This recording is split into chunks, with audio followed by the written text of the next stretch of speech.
Audio Jungle.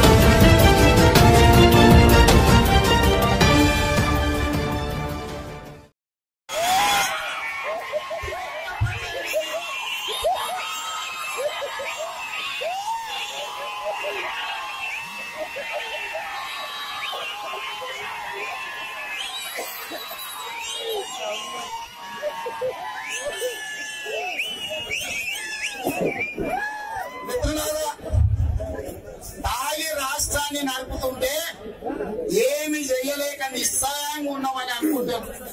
కానీ సమయం సందర్భం వస్తుంది, దేనికైనా లెక్కతో బరాబర్ తిరిగి చెల్లిస్తాం.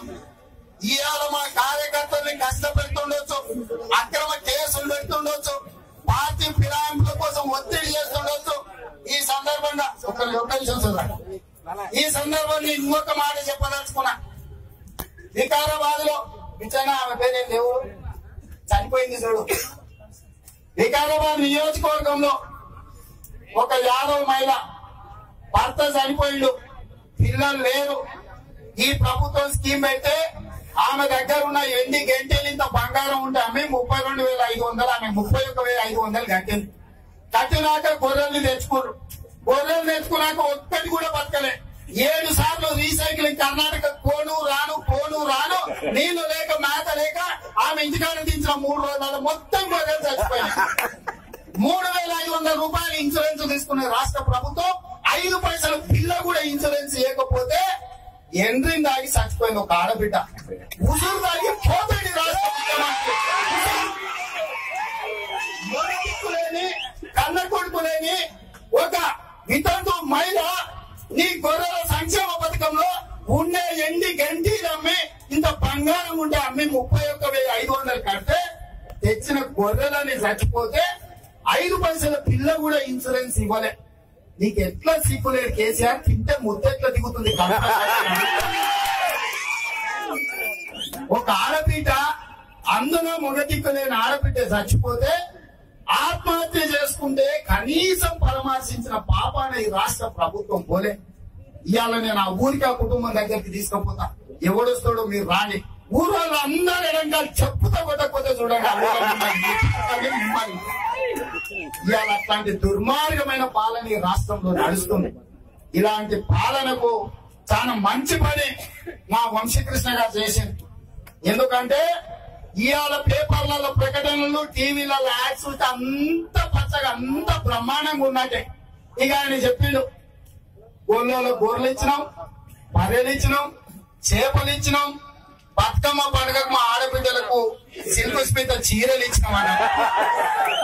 అదే సన్నాసి, గొర్రెల కోసమో బర్రెల కోసమో చేపల కోసమో సిల్కు స్మిత చీరల కోసమో 1,200 మంది ఆత్మ బలిదానం చేసుకొని తెలంగాణ తెచ్చుకుర్రా. గొర్రెల పిల్లలు గొర్రెలు పెంచుకోవాలి, గౌండ్ల పిల్లలు గీదులు గీసుకోవాలి, మాదిగోళ్ళ పిల్లలు చెప్పులు కుట్టుకోవాలి, కుర్రోళ్ళ పిల్లలు ఆ పని చేసుకోవాలి, పెస్తోళ్ళ పిల్లలు చేపలు పట్టుకోవాలి, ముదిరాజుల పిల్లలు చేపలు పట్టుకోవాలి, మా తుర్కోళ్ళ పిల్లలు లారీల మీద క్లీనర్లు పోవాలి. మేమేమో కులవృత్తి చేసుకోవాలి. నీ కొడుకు నీ మనవడేమో రాజ్యాలు వెళ్తాడా? నువ్వు నీ కొడుకు రాజ్యం వెళ్ళాలి. మేమందరం చెప్పులు కుట్టుకొని, గొర్రెలు పెంచుకొని, బర్రెలు పెంచుకొని, చేపలు పట్టుకొని, సిల్కు మీద చీరలు కట్టుకొని తిరగాలనా? ఎంతకాలం ఇది? ఎంతకాలం? ఒక్కసారి ఆలోచన చేయండి.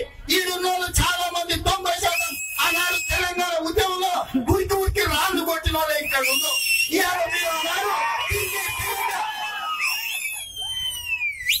ఆనాడు సమగ్ర కుటుంబ సర్వేలను మోసం చేస్తే అంతకంటే ముందు సకల జనుల సమ్మె చేసి మిలియన్ మార్చ్ చేసి ఇవాళ ఉరితాలకు ఏలాడబడి తెలంగాణ తెచ్చుకుంటే నూనూగు మీసాల యువకులు పెట్రోల్ పోసుకొని తగలబెట్టుకొని అమ్మ అనకుండా జై తెలంగాణ అంటే తెలంగాణ వస్తే పెద్దలు నాగం జనార్దన్ రెడ్డి గారు లాంటి వాళ్ళు శాసనసభ సభ్యత్వానికి ఎంతో గౌరవాన్ని ఉన్నత హోదా ఇచ్చిన పార్టీలకు రాజీనామా చేసి ఎమ్మెల్యే పదవికి రాజీనామా చేస్తే వాళ్ళు నికాస్గా తెలంగాణ కోసం కొట్లాడితే తెలంగాణ రాష్ట్రం వచ్చింది.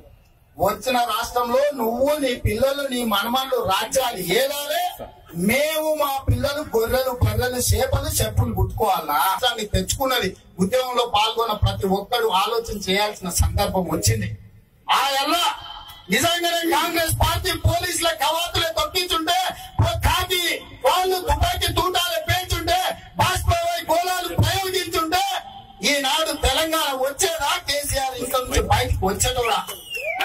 త్యాగం చేస్తే తెలంగాణ రాష్ట్రాన్ని ఇస్తే దోసుకుంటున్నారు మేము చెప్తే ఈ నలుగురు ఉంటే దుష్ట చతుష్టయం అంటారు. ఈ నలుగురికి ఇంకోటి తోడేసి ఐదో కొన్ని సంతోషంగా చూడండి ఎంత అన్యాయమో చూడండి. వాడేంటి గొప్పతనం అంటే బాత్రూమ్. ఏంటండి వీడియో నచ్చిందా? అయితే ఓ లైక్ వేసుకోండి, లేదంటే ఓ కామెంట్ చేయండి. ఎప్పటికప్పుడు మా వీడియోస్ చూడాలంటే సబ్స్క్రైబ్ చేసుకోండి.